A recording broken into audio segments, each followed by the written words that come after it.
Welcome back to Keep It 100 Oklahoma High School Sports on this Sunday. Like I said, Sunday afternoon, folks. Boy, we about to get it rocking and rolling because we're going to talk about some of the big games of this week coming up. I'm going to have a special guest. As you can see, I already got him on the board. Chris Evans is going to be joining me.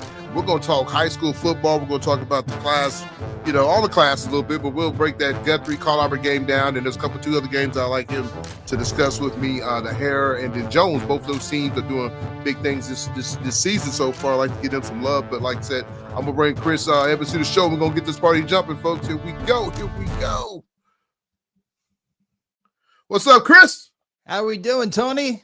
Good to see you. Man. Hey, man, Chris, it's always the pleasure. This time of year, we know it's getting close to playoffs. We get to talk high school football. It's not better to have one that's best in the state on and knows I know we got Jordan Davis, but Chris is the man that makes it happen, folks. He's the man that makes it happen. He knows from all the classes, so I know he knows Guthrie real well. But, Coach, Mr. Chris, what's going on? How's it going? Man, it's my days are off. Guthrie and Eltis had to play on Saturday, and some games were moved on Thursday, and some games were done at midnight and 1 o'clock. So my entire week has been thrown off. It's Sunday, and it's just everything's thrown off right now. Well, like I said, I know a lot of had to change because of the weather, man. And we can't do nothing about that because that's Mother Nature takes care of that. But as long as they still got it again, this is the time of year you cannot miss a game. Maybe if it's preseason, one of the top 3 games, if it's not a district game, you probably could kind of. There you are. You came back. Yes. Sorry about that. We started talking about high school football, Guthrie and Carl Albert. Somebody's trying to take it away, but like I said, we had a little bit of weather problem, and it's nothing you can do about that because of like I said, Mother Nature. But one of the things is if it was probably a non-district game, they probably went on and canceled them. But being a district game, because every game counts now, and as we get down to the nitty-gritty, man, there's some big games coming up. All the way from class, 6A, all the way down to, class 2A and class A. But Chris, let's get this party started, though. I'm going to just kind of jump off first. We're going to start off in 6A, some of the big games that I got circled for this week, and you might have some different ones, but we can touch on. But, this week, you got Norman North versus Owasso, and Norman North takes a tough loss last week, man. I don't know what happened to them in Norman. And then you got BA versus Memorial, which Edmond Memorial lost a game to Norman North that, right now, if Memorial didn't lose that game, they're sitting undefeated. And then you got Mustang versus Norman. And Norman lose a tough game. So if you want to speak on any of those 3 games or any other game that you got in 6A you want to touch on, we can do too. Yeah, when you look at Norman North, you're just kind of puzzled at what you're going to get week in and week out from that team. It's just don't what you're going to get. They're very talented offensively with the quarterback, the tight end, the wide receiver, obviously. But they did take. Or Evan Morris just going to be struggling their head. They had a 21-point lead in the fourth quarter, lose it to overtime to Norman North 49-48. As we continue to try to find a West Side school to compete with these East Side schools. And, Mustang competed well against Broken Arrow early this year, lost that 14-7 without Jaden O'Neill. And give Mustang a lot of credit with their game with Bixby. And, Bixby would score, Mustang would score. Bixby would score, Mustang would score. So they stayed toe-to-toe with them. It's Mustang, Edmond Memorial, Norman North.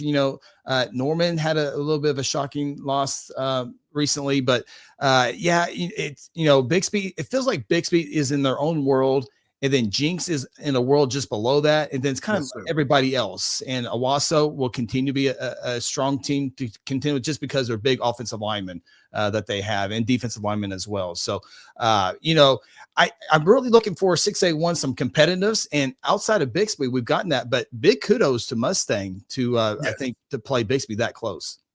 Well, Chris, as you start looking, like you said, I kind of said earlier in the year, whoever won that game between Jinx and Bixby, the opposite, the person that lost the game will be the state championship. So I do think Jinx to get him a second time around. I know that's probably putting it out there. I know Bixby's ranked number 1 in the nation, but it's so hard to beat a team twice. And plus, in that game, Jinx had the lead. They was up 21-7. Had a good time lead. I know to me there was no defense play because they ended up scoring. Both teams ended up scoring over 100-some points. So I do think Jinx got the best running back. I think he got a lot off his chest now. He's going with Kansas and Oklahoma State. He decommitted from them. So Jones be going over to Kansas, which I don't know what. I told somebody they must have gave him the bag. These kids talk about the bag. When I hear bag, Mr. Evans, I think of Sonic bag, what I'm saying? I mean, that's how old I am. I think of the Sonic bag, and my kids be like, he got the bag, and I was like, what did he get from Sonic? And they're like, no, Dad, he got the money. So I'm learning. I'm still learning, but So I think Jinx is a team. Like I said, you can't count Mustang out. I think Mustang is really good with the quarterback. I mean, I've heard good things about him. Never seen him play in person. The kid, I mean, I'm telling you right now, if I'm OU, I'm probably trying to get back on this guy to get him to come to OU because it seems like he is the real deal, good-sized kid, college ready already. So, but like I said, I think 6A, like you said, Bigsby's one. Then I think, I mean, you can put Jinx and Mustang right there, but you can't count on Wassler. You can't count Coach Hill out over at BA because he is a state champion. Could have been a two-time. He let that one step away last year, but I do think that those are my top teams in 6A. Yeah, and I really like there's so many different coaching changes over the last summer, and I really like the Travis Hill addition to Broken Arrow. He was a coordinator there when they won. He brings Coach Wilkinson over there as a coordinator. He has won in the past, and so Broken Arrow is the largest school in the state by far. Coach Hill is a great coach. They have facilities. We've already seen kids. For the last 3-4 years, kids have been moving out of Broken Arrow. Katie Jones. And now they're coming back. And I think that's Coach Hill and the Tigers. And so I think moving forward, of course, Bixby's going to be there for a while as long as Coach Montgomery's still there. But I think I really like Coach Hill and the Broken Arrow Tigers moving forward to really make some progress and maybe be the next team to compete to win a state title outside of the Bixby or maybe a Jinx. Hey, you just spoke on Montgomery real quick. I got to ask you, throw this out there because, it is keeping 100. So you got to kind of throw that wide curveball out there. Do you think Montgomery would if Oklahoma State came after him, you think he would take the Oklahoma State job?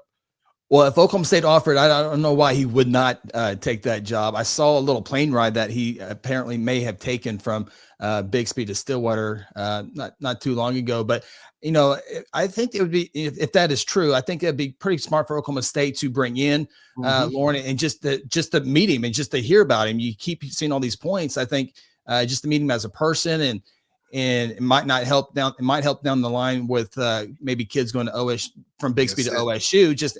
And then if you're Weiberg and OSU and your conversations are really good, you're like, man, this guy might be a good fit for something. So I think it was if he was there, I think it's a good introductory visit for both sides to kind of see what they feel like they like each other, if it would be a fit. But I think obviously his next spot is a head coaching job on the college level somewhere. Yeah, yes, he's done enough at the high school level. He's won enough. I mean, he's won in the small, the big, and the medium, whatever he's at. He's won, and seems like a good guy. Seems like he's a guy. Kind of mind you of Bill Belichick. The good Belichick, not the ones chasing young girls. Right. Sit around. He's always studying the game and learning the game. So, like I said, I would like to see that though. I'm not an Oklahoma State fan. I'm an OU fan, which we might even try to bring him on the staff down there too to help out because at least he knows how to put running backs in when they need to be put in. Yeah, and coaches always.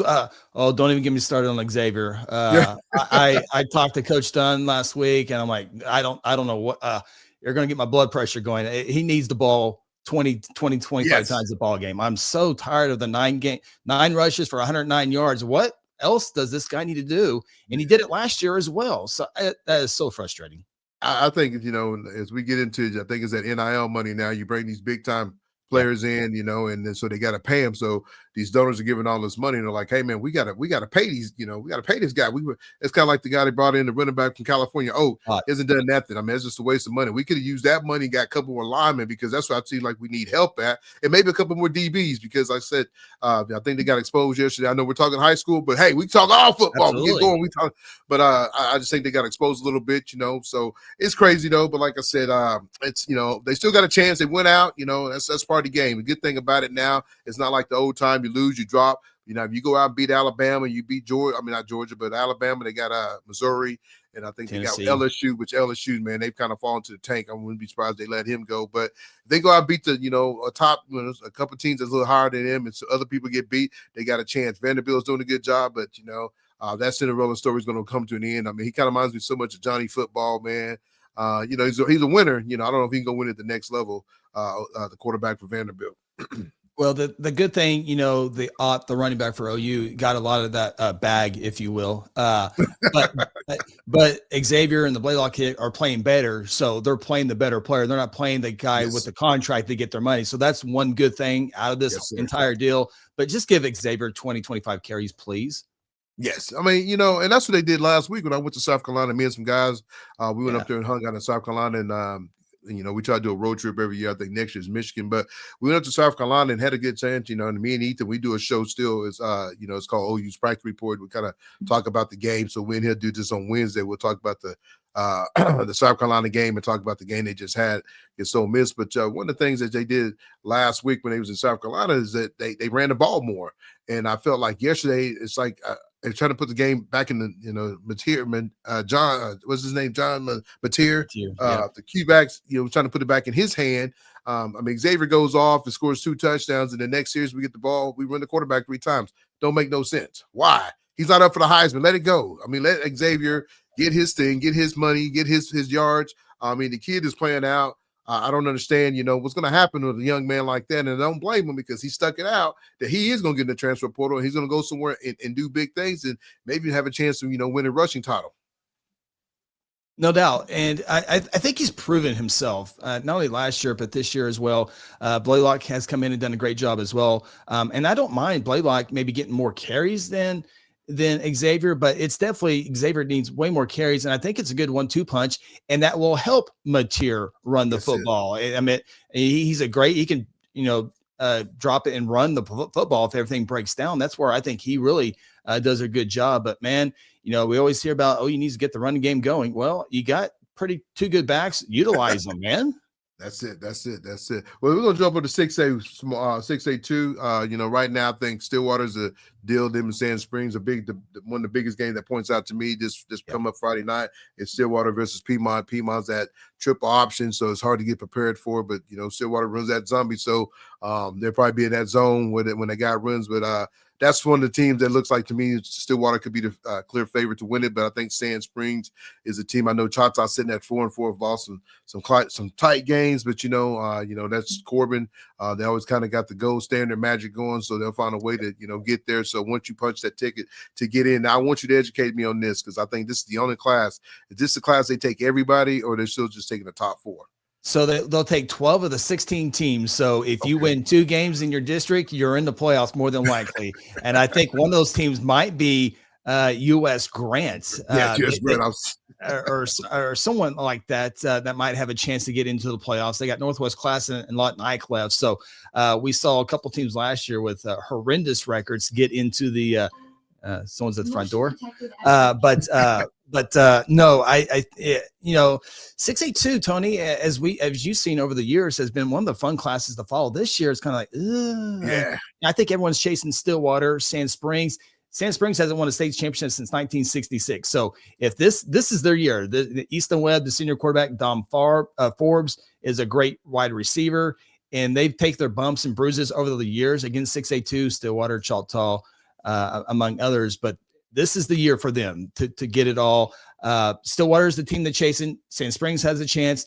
Choctaw, usually they have the athletes to do it. They are so loaded athletic wise, both sides. And if they start playing the right football at the right time, they can definitely win it as well. So Muskogee, they're still learning their ways. The schedule has allowed them to get better after a tough start, new coach, a lot of players coming in. And how about, real quick, one more side note? How about Bird last night or this weekend against Utah, taking it to Colorado?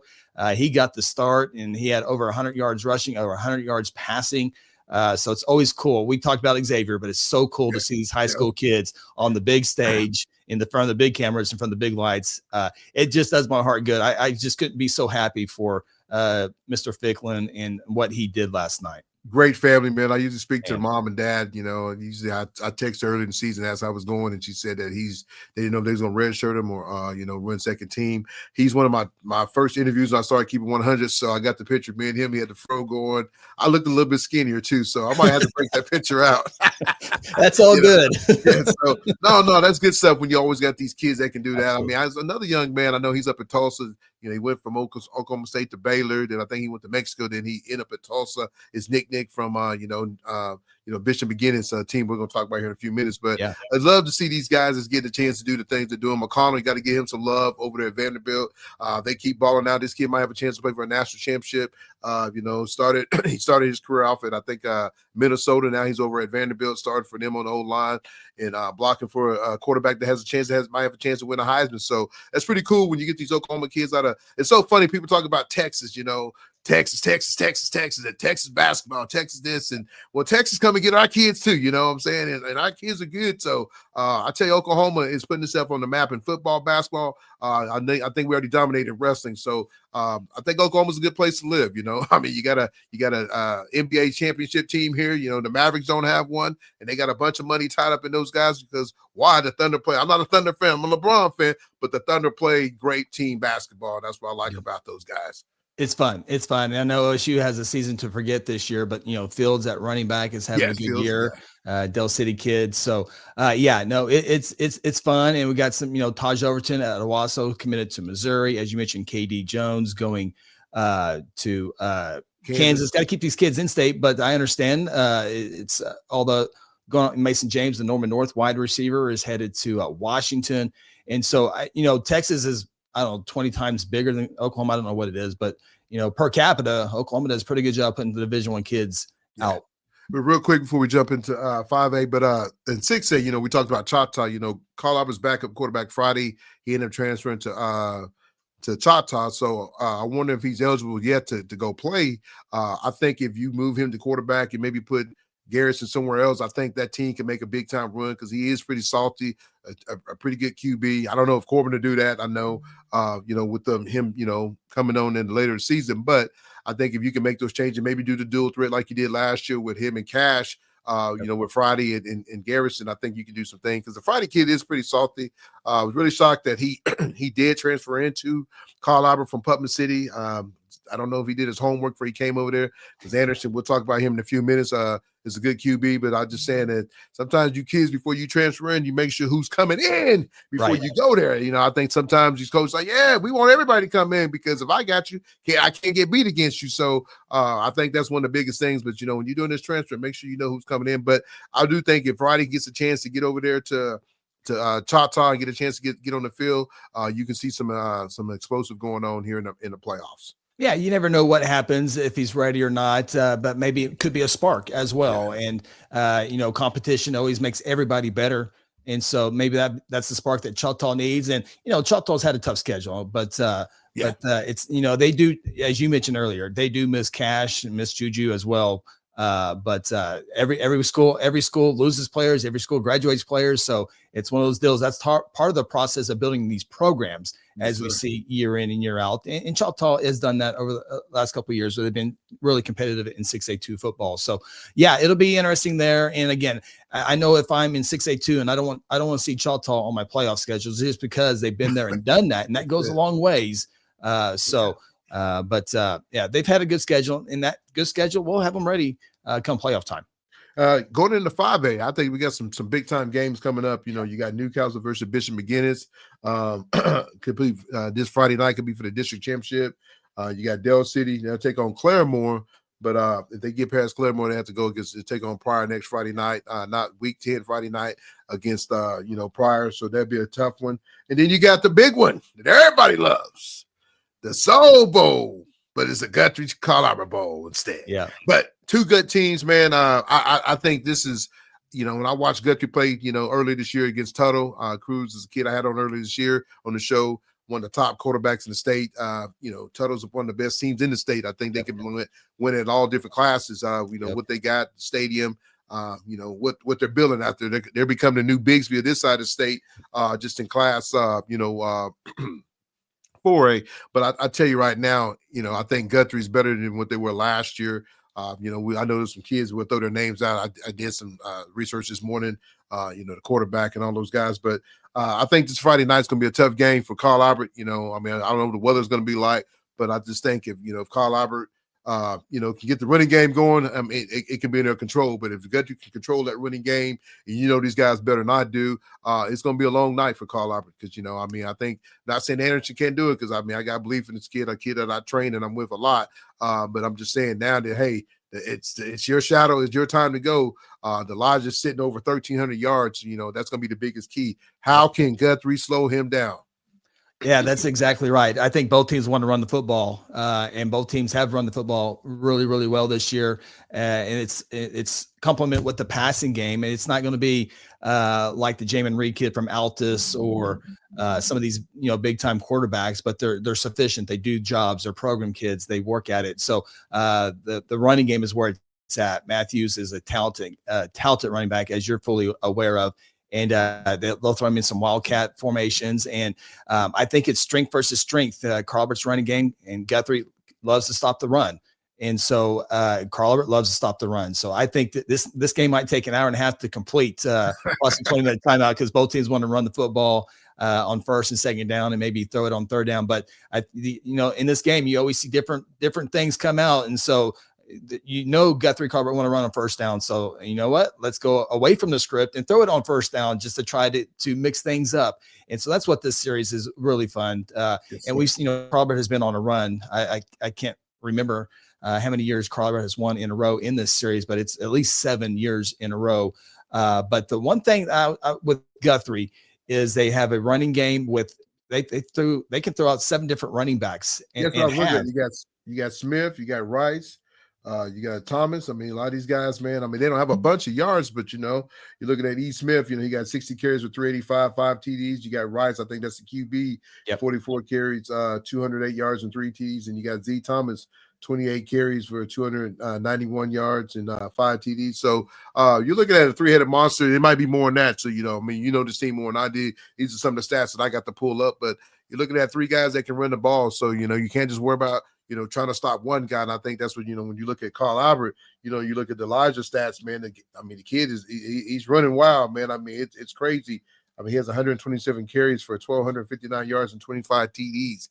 Man, that's a lot of touches, coach. That's a lot. But hey, he's built for it though, man. I tell you, man, the kid is a phenomenal. He's a young man that I have the chance to work out with today too. But I'll tell you what, I've got this coach Elijah, and I'll tell the story real quick. I coached Elijah in 3rd grade. When I coached a little Choctaw, Elijah and Anderson both are Choctaw young men that transfer over to Carl Albert, which Andy's the AD, which you got to go. They're best friends. Absolutely. But one thing about Elijah, man, I coached him in 3rd grade, and the kid is talented, whatever he does, man. Just a polite kid. I don't know if you got a chance to meet him, but just a down-to-earth kid, mom and dad, real good people. Stephanie and Cole. Cole's a big Texas fan. The only thing pretty bad about him, but we'll let him slide with that. But just a good kid, man. Just a humble kid, man. If you talk to him, he's not. I'm telling you, Evans, he is not like cocky. None of that. So, but like I said, it's good to see him get his chance and do his thing. But I'm looking forward to this game. Just come Friday night, man. I mean, Halloween. What else can you? I'm telling you, all you need is a little fall going on, man. And this would be perfect. This is football. Well, it makes me want to get fired up and go hit somebody now. Halloween on Post Road. There's no doubt about that. It's gonna be so cool. Only thing could be better if it was called Elm Street, like on Midwest City. That'd be perfect. It'd be perfect. So tell me a little bit about Guthrie, because then I can talk a little bit more about the Carl Albert boys too. Yeah, Guthrie's on a 7-game winning streak. As you mentioned, their only loss to Tuttle, and Tuttle is a team that can win 5A and compete in 6A2 this year with Cruz Campbell in that receiving crew and the offensive lineman. They've done a really good job with their transfers that have come in. The Enid wide receiver came in. They've done a really good job over the last couple of years of capitalizing on that. But they won 7 in a row. Guthrie was truly tested Saturday against the Altus Bulldogs. Jamin Reed, the freshman quarterback, threw the ball all over the place. He's a freshman. He is a freshman, and he's 6'4". He was a wide receiver growing up. He had a receiving touchdown against Guthrie as well. And that's the team that Carl Albert has played in week 10. The Bulldogs, really good ball program. So this year, but Guthrie wins it in overtime, 41-35. But it's been good. Of course, Guthrie hangs their hat on defense, and right in the middle of that defense is senior Kellen Herzl. A lot of these juniors and sophomores last year played in the state championship game, so they've been in these big games.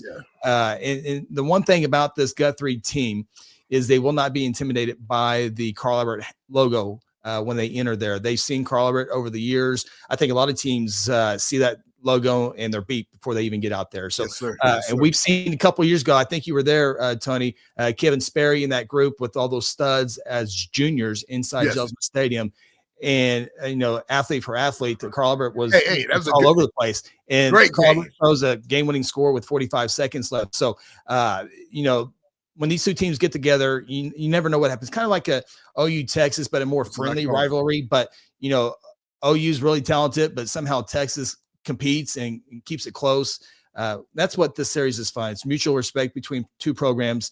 The coaching staffs have a lot of mutual respect among each other. The players do. So you're not going to see any cheap shots. You're not going to see any of this stuff. It's just two good programs. Carl Everett is the standard.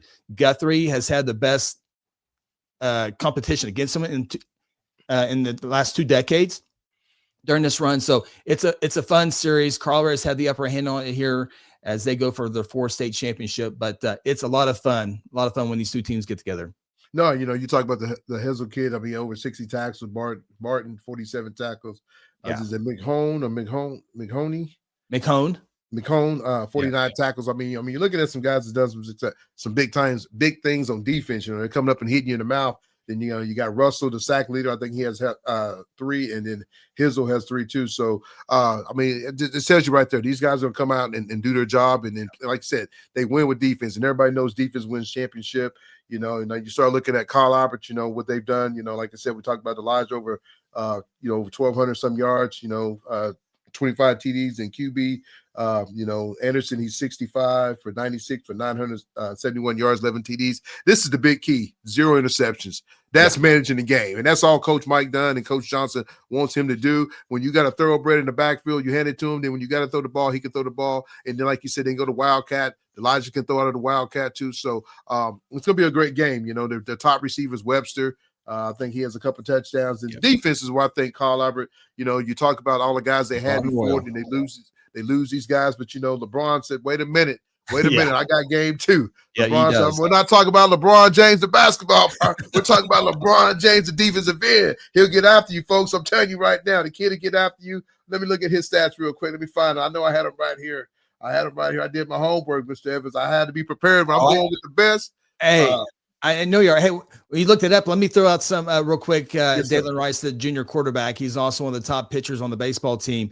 He was crucial in the passing game. Guthrie was down to the Altus Bulldogs, and they had little less than 3 minutes to go down the field. His dad's the offensive coordinator, and he delivered a big-time pass down to the 1-yard line when Guthrie truly needed a big pass.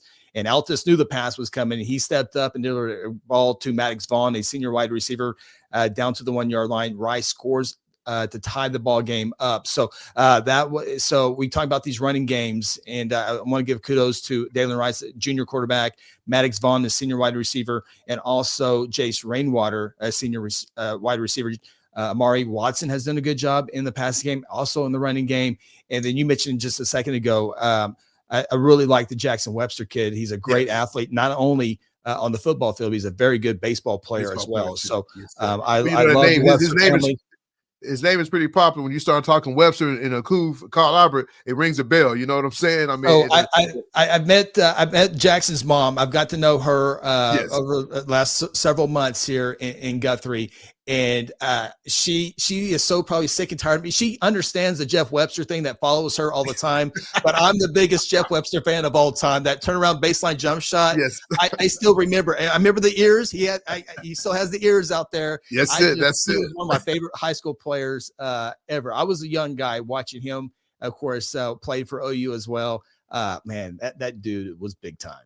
Yeah. So the two big guys that kind of lead the way for Carl Albert on defense is going to be LeBron and Royal, and D. Thomas is leading the way in tackle. Then I think they got one of the best safeties around. I think this kid is 6'1", 6'2". Furley, he had 6 interceptions for the year. That's pretty good. I mean, I think he had 4 out of the first 3 games. And I mean, people probably figured, hey, don't throw his way. But if you do, he will pick it off. He's not like most DBs. He does have hands because he has played on the offensive side of the ball. But I think the defense is good. I know they don't have all the superstars that they had last year, but I do think they got a bunch of great guys that can come in and get the job done. And I tell people this is how Midwest City was when I played in the 90s. I mean, I played a lot my junior year, but I didn't start to my senior year because you got all these superstars in front of you. And when you get your opportunity to get in, guess what? I got to shine. I got to be a star. So I think for a lot of these Carl Albert kids, and, you do get move-ins that come in, but a lot of their moving hasn't been like some of the top move-ins. I mean, they've been still good to help you where they need to be helped, but Mike and that staff, they does a great job. When you've been together for years and years and years, and you lose Coach Rose and you go to Farley, now you bring in Mike Dunn. I mean, it just don't stop. And I think when Mike goes on to do something else, it's going to be the same train. I think it's going to be hard for Dell City and Midwood City to catch up. I know Coach Washington's over there at Midwood City, but I know he comes from Owasso, but this ain't Owasso, baby. So you're gonna have to get the kids over here and get it going. But when you're winning championships and then you got Carl Albert right down the street from you. I mean, when you fly in and when you get orders here, I've been a military kid myself. When you get orders and you come in, when you're going to go to school, Dell City, Carl Albert, or Midwood City. So, I mean, that's how it is, though. It's kind of tough on those other two schools, but looking for a great game this come Friday night, man. I think it's going to be a little trick or treat, smell my feet. One of you guys give me something good to eat. That's what it's going to be. I'm looking for a big competitive game. It's always good. And, Guthrie has had some blowouts in the last several weeks. So it was really fun to have a good game against Altus, and I hope to have the same thing for the sport of football. I know Guthrie wants to be pushed. I know Carl Albert wants to be pushed. Carl Albert hasn't really been pushed a whole lot. So this will be good for the kids. Obviously, if you're Carl Albert, you want to win the game, but if you lose, maybe you learn from that. Losing, you learn from losing. Nobody wants to lose, trust me. But if you lose, you can maybe learn something from that as well. So I just really looking for a competitive ball game. I know both coaches want to be competitive to push them. So when it gets to week 11, 12, 13, and 14, they've been pushed and they've seen the best. And now they know what they're going up against. So I know we can talk to him about it real quick, but Bishop McGinnis and Newcastle, how you feel about that one? Boy, Bradford, stud running back for Newcastle. I think if he hasn't set the school record for rushing, he's getting really close to doing that. I really like Newcastle. Of course, they won the district last year, got a big victory last week over Lawton MacArthur. I know the two good players for MacArthur, Austin, and rushing went down. One came back. So that will be interesting to watch there. But I really like Newcastle. I've seen Bishop McGinnis a couple of times. I saw them play on a Friday night against Duncan, and I saw him earlier in the year play against Deer Creek as well. A good ball club, and I really like Newcastle's running game, and I also like them on defense as well. So if I were to predict that one, I like Newcastle winning that game, and maybe Newcastle winning that district again this year. What about Pryor Dell City? I know it's about a week away, but it'll be week 10. But I know it's a game that I know Robert Jones. I mean, he can sit there and say he ain't overlooking it, because I guarantee he's probably working on Claremore and working on Pryor. Working on Pryor. Exactly. You got to get ready. I mean, not saying Claremore's a chump, but I know right there that's for the district championship. I know he likes winning those district championship. Like I said, it's a tough game. He loses it. Hey, I'm just saying it's not bad if you lose that game. You do learn from it, but it also puts you on the opposite side of Carl Albert. But I don't know. You got Bishop McGinnis. You got some of these other teams that's pretty tough, though. So I don't know if you want to run into that boat. I don't know if you want to kind of take the boat that and say, hey, let's go this route because we know it. But I think it's going to be a tough one for him, though. Yeah, Coach Robert Jones, I know he has his full attention on Claremore this week. Claremore is a playoff team. They're going to probably finish fourth behind Collinsville, Del City, and Pryor. But Pryor, Del City, I can't imagine another bigger game than that in week 10 for a district championship. But Pryor's got brand new football stadium. Their baseball field's great. Their softball facilities are great. They have a little place called Google in their backyard that might bring in some revenue as well. So Pryor, and this is another year. We talked about Sand Springs, this being the year for them. This is the same thing for Pryor this year. This is their best chance to win it in a long, long time, and it's all around their quarterback. They got a senior quarterback in Braden Ward who throws the football all over the place. It comes out of his hands nice. It finds the receivers right. He's very accurate. The only thing that scares me a little bit about Pryor is they have to go both ways, offensively and defensive lines. Yes. And so teams like Del City, Carl Albert, Guthrie can take advantage of that possibly. But that's the only downfall I can find on Pryor is they have to go both ways a little bit more than most teams do. But Coach Robert Jones and the thing with especially 5A football in these deep runs, we see all these teams in all classes putting up 60, 70 points week in and week out, and they throw the ball all over the place. once you get into the playoffs against good teams week in and week out, you have to play defense and you also have to run the football. I think that's if you run the football, you keep the really good passing quarterback on the sideline where he doesn't get as many touches. Now, sometimes you have to keep up scoring wise, but I think you got to run the football well. I think that's what really helps Newcastle. I think it helps Guthrie. It helps Carl Albert. It helps Del City in these situations. So we haven't mentioned Coweta over in 5A3. So this is a fun year in 5A football. Carl Albert coming back just a little bit. You can't lose the 3 kids to OU and not be just as good. So Booker T. Washington, hit and miss. You never know. Shawnee kind of hit and miss right now. Coweta is probably the most consistent team over there right now, but there's going to be some fantastic first round matchups once we get there in 5A1 versus 5A2, then 5A3 versus 5A4. And those games district standings are going to be huge because, Guthrie Carl Albert is going to be on one side and Del City and Pryor is going to be on the other side. So it depends on who wins the district and finishes in second place to determine that. So it's going to be fun. I'm at Lawton Mac, let's just say Guthrie wins the district title and Lawton Mac finished third. I mean, that's Lawton Mac at Carl Albert or Lawton Mac at Guthrie or, as one scenario, or Claremore at Coweta. And so it's going to be fun. 5A3 or 5A football has kind of been kind of ho-hum. But this year, there's going to be some fantastic first-round matchups. Big time matchup. Jump on to 4A real quick. It's another big time. Schools is doing some good things. You got Elgin versus Clinton. That could be for the district championship. Then you got Ardmore and versus Hare. And I think Hare is a team that I kind of cover a lot out here on this side. Does a lot of big things, man. Coach Blink, I got to give it up to him. I did their media day. He got it going on with a sophomore quarterback in Cal. He's ripping and running in Brock, his running back Brock Day. These guys are both first-year starters. Both guys are sitting at pretty good far as numbers-wise for the year. Let me see real quick. Well, I'm gonna give you a lot of credit, Tony, because I watch your show week in and week out, and I am slow to the game. I'm there now on the Hare Panthers. Coach Blake, they're 6-2, and the Cal Whitnaw, I've been seeing some stuff from him. I'm a big fan of Coach Blake. Just listen to him talk with your interview, a couple other interviews as well. What a great guy. His Cal Whitnaw is just a sophomore. So he's done a great job. Beat Bethany for the first time since 1963. Yeah, five decades. My goodness. And then, now they got to finish out strong. They got Ardmore and Tuttle. So Ardmore and Tuttle, man. I mean, like I said, you're fighting for, I don't think they'll win district because I think Tuttle's going to wrap that up, even if they win or lose. Because when you go down to points, the difference of the points, I think Tuttle still be one. I think the best that Hare could do is finish up number 2.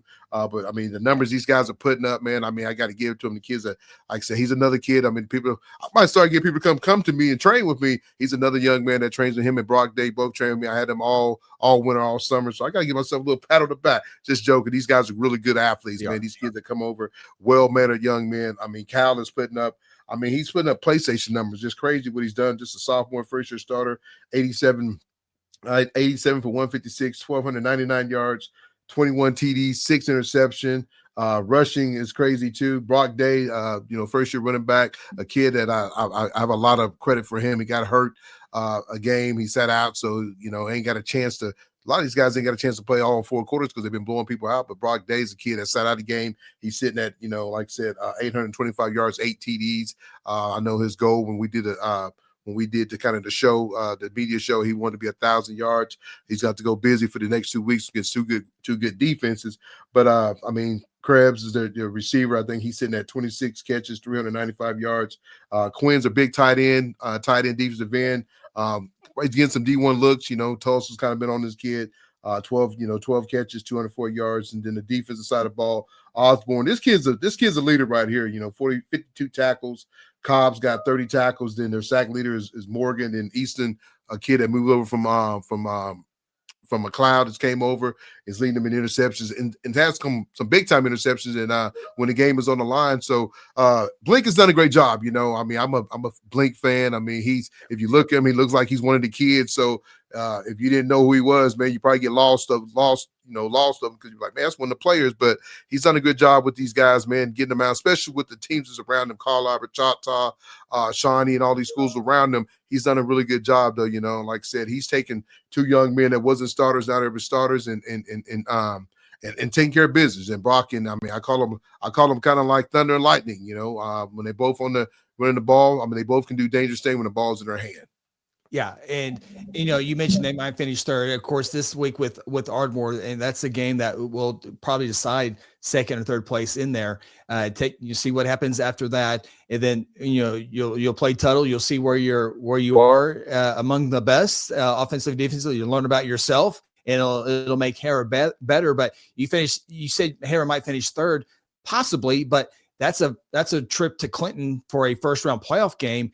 And Clinton started off slow. That's a winnable game for Hara if they do finish third. If you finish second, gravy on top of beating Ardmore, then you have like Weatherford or maybe Cash coming in. So whether you finish second or third, you like your fighting chance in the first round playoff if you're Hara. Yes, sir. Big time though. So that's my deal in 4A. I don't think I had anything in 3A. Do you have anything in 3A? 3A. I don't think I had anybody really to talk about because I think that's going to be Lincoln Christian or Heritage Hall sitting there. And then the other one I want to kind of, the other one I want to talk about that kind of stuck out to me is the Jones Longhorns, man. What they're doing over there, man. I mean, they're putting up big time numbers. Hanson and Jackson in the backfield. Yep. They got a tough game this week. It's Oklahoma Christian. They just knocked off. Everybody talked about Mount St. Mary was the team. All the move-ins and all that. Folks, sometimes because you get these move-ins doesn't make you a great championship. You got to gel together. And I've seen them lose to Millwood, and I've seen them lose to last week to Jones. And I mean, right now, I think Jones is a front runner, but I still think you still got Washington there that can take care of business. So it's gonna be really interesting, though. How do you feel about the 2A and 3A? Yeah, just real quick on Mount St. Mary's, we were waiting for them to play somebody, and their schedule has been really tough. And the two toughest opponents on their schedule, they've lost to in back-to-back weeks, including Millwood, who's down a little bit with graduation and transfers out of there. But I do love the Hanson kid at Jones. They're a team that throws it all over the place again in 2A1 football. I think Washington is a team that we're not really talking a whole lot. Well, we are. No. They lose one game, and now they're like, man, Metro Christian's good, but Washington loses one game, and like that's maybe it's too boring to talk about them because they just win all the daggum time. But Marlowe is always a team that plays Washington close every single year. And so you never know with Marlowe Outlaws. They're good once again this year. Kingston on the other side in that is always good. So Kingston and Metro Christian have the fighting chance for the East side in 2A football. But I still think Washington, Marlowe, and Jones are the three teams over there. So I think it'll be a fun class in 2A football as well. I think it's top heavy with those teams. So out Marlowe, Washington, Jones, Metro. I think one of those four teams are your state champion. You like I said, I think it's wide open. You start getting to the I think Jones is a good team. They've done everything they can, but I know going up and playing that was a Metro Christian.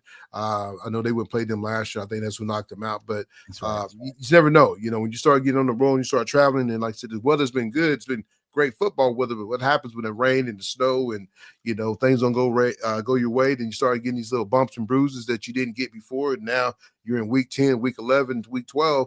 They end a big time recovery time. So it's gonna be really interesting. I think there's, like I said, I think 5A's wide open. I think you can pencil Bigsby and Jinx or Wassel, one of them, in for the 6A, but it's going to be one of them top teams.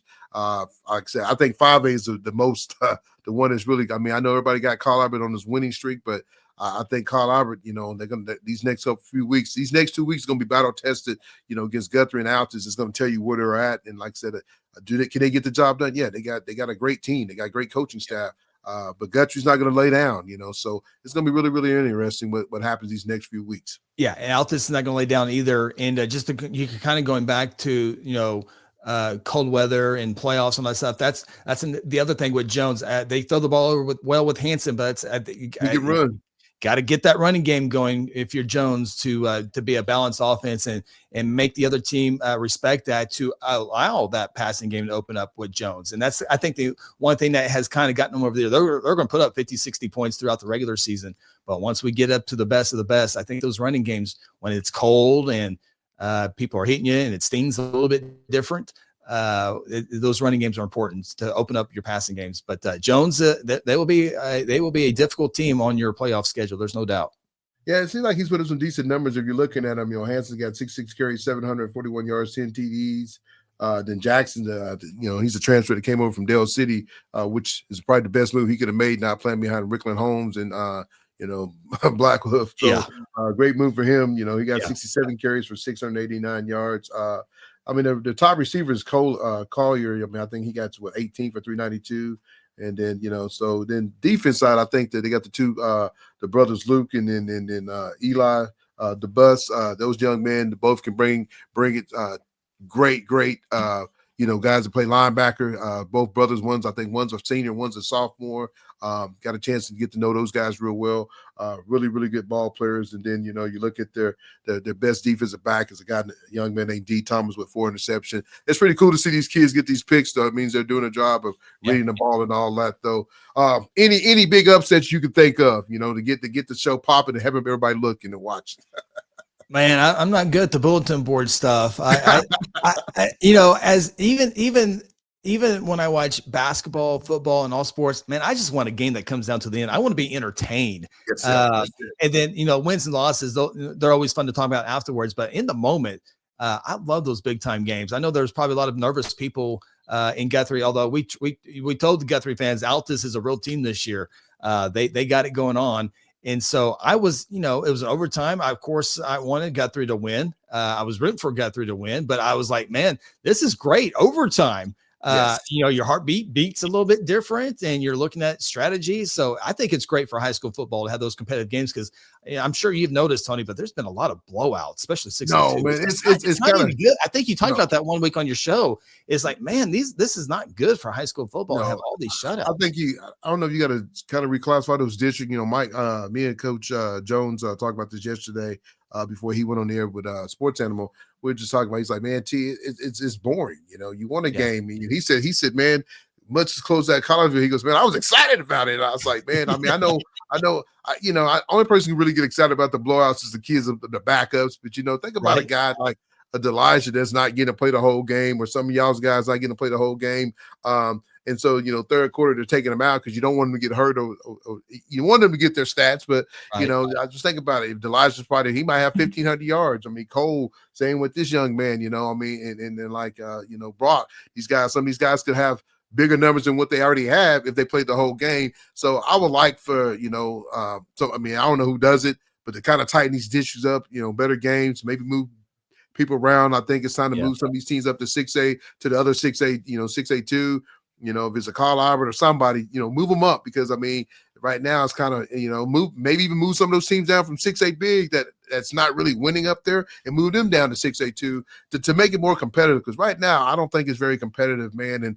And think about it, a lot of parents are probably happy that you got these channels that you can watch it on. You ain't got to go to the game and pay $20 to get in. You can sit in your living room and watch the beat down. So it has been bad though. It really has. Tony, can Tuttle, Lincoln Christian, Washington, can they play 5A football? Can they play 6A football? I think they could. Yeah. Absolutely. I'll tell you, I'm a big Cruz Campbell fan, man. I don't know where he's going to go. I know he's taking some visit. I'm a big Cruz fan. And there's another young man his dad reaches out to me all the time, a kid from Duncan, the quarterback Rice. I don't know if you got a chance to watch this kid. His dad sends me his stats every week, man. I get a chance to kind of touch base on him. Looks like he's going to go D1. He's taking some big time visits. I know a couple weeks ago when I talked to Dad, he was at Wake Forest. So, these kids that you don't get to see a lot know about, I don't know if he's more of a running. I think he's more of a running quarterback. He's a passing quarterback, but I just think if he goes to college, he's going to go as an athlete. But, it's crazy how many great athletes we have in this state that a lot of times we don't even talk about. We talk about the ones we know because they're on this team. But you look at Altus. I would have never known about that quarterback being a freshman until you brought it up. So and I try to keep up with a lot of kids, but that's big time. He's going to be fun to watch these next 3 years though to keep up with. Yeah, no doubt. I can see Sawyer Rice up close and personal over the last 4 years. He started as a freshman. He had a very young offensive line last year in Duncan, and they're a little bit older this year, obviously, and so that has helped them. And Duncan is a team that had been in the playoffs in some years. They're going to make the playoffs. I thought beginning of the year they were going to make the playoffs. I thought they would have a fighting chance in that Week 10 game against Midwest City, but that's been Midwest City in a rebuilding phase there. So Duncan. More than likely going to have to go to Carl Albert or Guthrie for the first round. But for Duncan, they're in the playoffs, and that's a good job for Sawyer Rice to get that program there. And after he leaves, see if they can continue that building process.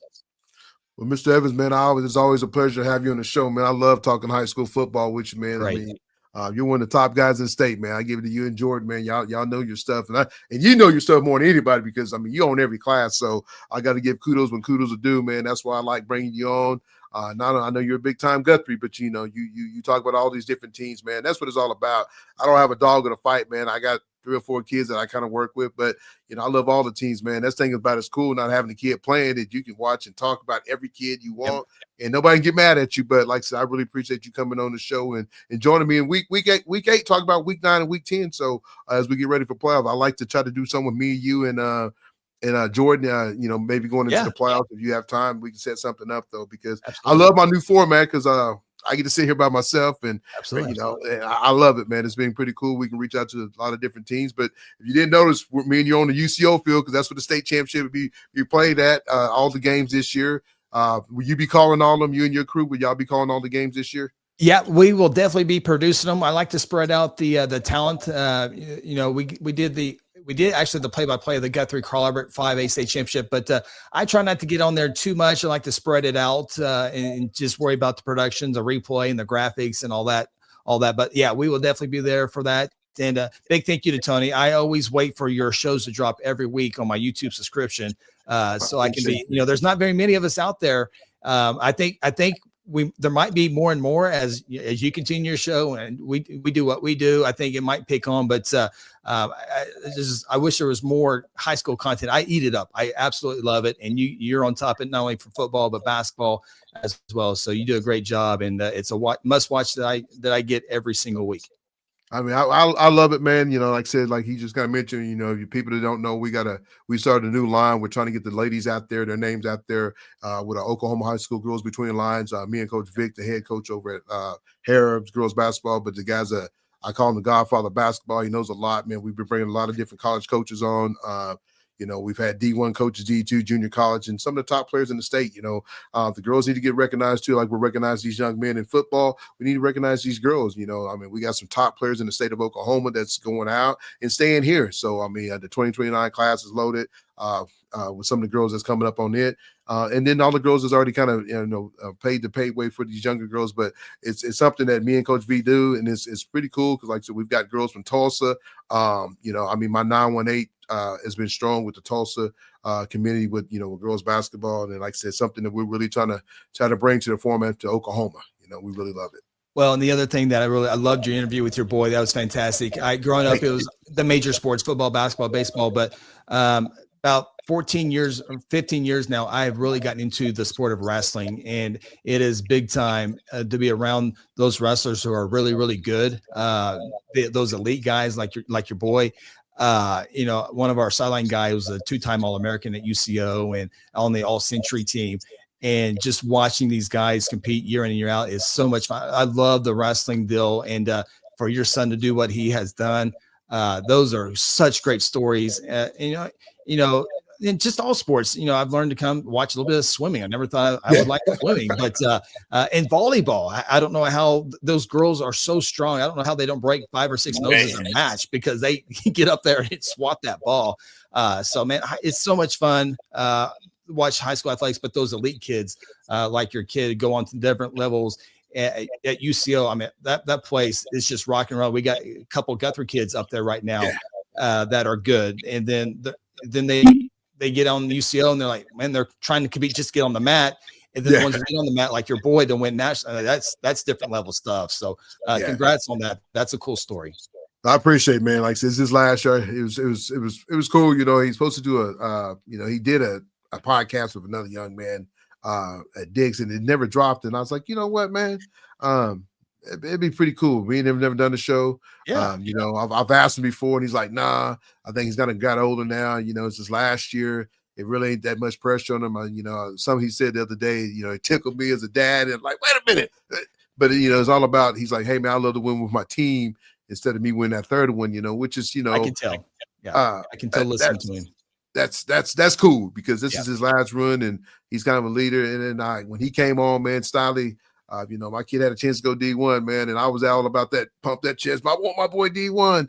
And you know, I had a young lady, you know, from Pulaski, Brooklyn Miles' mom, you know, sent me a text on the side and said, hey, man, I think that's a cool story, him talking about going D2, because, you know, a lot of these kids think they got to go D1, and they go D1 and they never play. Kind of like we're talking about X. I think if X is at a different school, he's playing a lot, but you know, you got to follow the path that you chose. And when he won his first one, he looked at me and said, Dad, I make the right decision. I said, son, you made a hell of a decision. So absolutely. Sometimes parents, we got to sit back and do what's best for our kids and let them make that. You know, we teach them and make them become young men and women, but sometimes we got to let them make the bump their head, and if they bump it, we pick them up and take them off. So he's done a great job. Really proud of him. I'm really proud of all my kids. I mean, I've been blessed with all 5 of my kids. And just to go a step further with wrestling, I mean, if he goes D1 with OU, I mean, you know, they're down right now. But now at UCO, national, I mean, all these accolades. I guarantee you, OU's not putting UCO on their wrestling schedule. No. He'll have a tough one here in a week, though. He got Arkansas, Little Rock, man, in which, you know, Coach Emerson is who recruited him out of high school. It was his number 1 recruit. He pretty much laid out the red carpet for us, and we didn't take it. So I'm pretty sure he's biting at the lips to get this, you know, this match against Gabe. So he better bring his A game, you know. I just learned, man. I've been cool, man. I don't say nothing when he goes in the cabinet and grabs some Oreos, man. We don't talk about weight, so he could probably say, I'm really eager to see what he looks like when he's done wrestling, because I'm a bigger guy now, but I don't think Gabe will ever get big. He's kind of like my brother Jonah, man. You know, Jonah can eat anything and not gain weight. I look at food and I gain weight. Might as well enjoy it then. What church you go to, by the way? I mean, what church you at? I love to hear that you in church. I mean, we didn't make it this Sunday, but we've been faithfully going, man. My daughter got me in it, and you know, I'm not saying I wasn't in it, but you know, I had to make a choice to go to my mom's church or go to church with my wife and daughter, and we've been going every Sunday, man. Like I said, it's been a bless, man. I really like it. We've been going over to People's Church over there in Britain. He brings it, so I've been really blessed to get myself back into it. Yeah, I get to attend South Point Baptist Church. Robbie Robbins, the preacher, his son and I grew up in Guthrie together, graduated together, still friends to this day. And so, yeah, and we've expanded our production there, and we've with the new booth, production equipment, all that stuff. So just somehow I can give back to the church in ways there. So, but yeah, it's it's fun. It's a fun church. It's a small group, and you know, 250 people a week. So yeah, love the church family. That's it. Well, Chris, I appreciate you coming on, keeping 100 Oklahoma High School sports. And like I said, we'll do it again here in a few weeks. Start talking high school playoffs. I'm pretty sure I'll see you Friday night at the game. I'll come over and see you in the crew, man, and tell the guys I said hi. Tell my man he got to pick another team, the Cubs. I mean, they made it, but wait till next year, Tony. Wait till next year. That's it. I keep saying that about my Dallas Cowboys, and they still ain't won a game. They still ain't been to the playoffs. So, but like I said, we'll catch up this coming Friday night. Okay, Chris? Absolutely. Thank you, Tony. Appreciate you, brother. Take care. Well, folks, that's Chris Evans, the outstanding beat writer for the Guthrie Blue Jays. Does a great job with what he does, man. He has a couple different shows, a huddle. You know, him and his team does a good job. Like I said, they cover the you know, high school football games, like you said, with the production. Got it at UCO. I love to get on here and talk high school football with him, man, because he brings it 100. You know, and that's why the show's called Keep It 100, because I want people that's gonna bring it 100. But he's done a great job what he does with his team and talking high school football. And like I said, he knows these names. He throws these names out left and right. I got to get on my computer and look them up, but he knows them like they're in the back of his hand. But folks, we appreciate you joining us for another episode of Keep It 100. You know, big ball games, man. You know, give us a like, subscribe, tell us what it's all about, man. Like I said, I'm close to hitting my 500 subscribers. So if you can help me out, folks, help me out a little bit. All I need is a little bit of like and subscribe. That's all I need. A little bit of like and subscribe. Give me a little thumbs up. Give us a comment. Tell us what you think about the show. I know I'm doing it solo. No Coach V today, just me and Chris Evans, but another great show of Keep It 100 Oklahoma High School Sports, and we'll catch you next time, folks, on Keep It 100 Oklahoma High School Sports. See ya. See ya, see ya, see ya.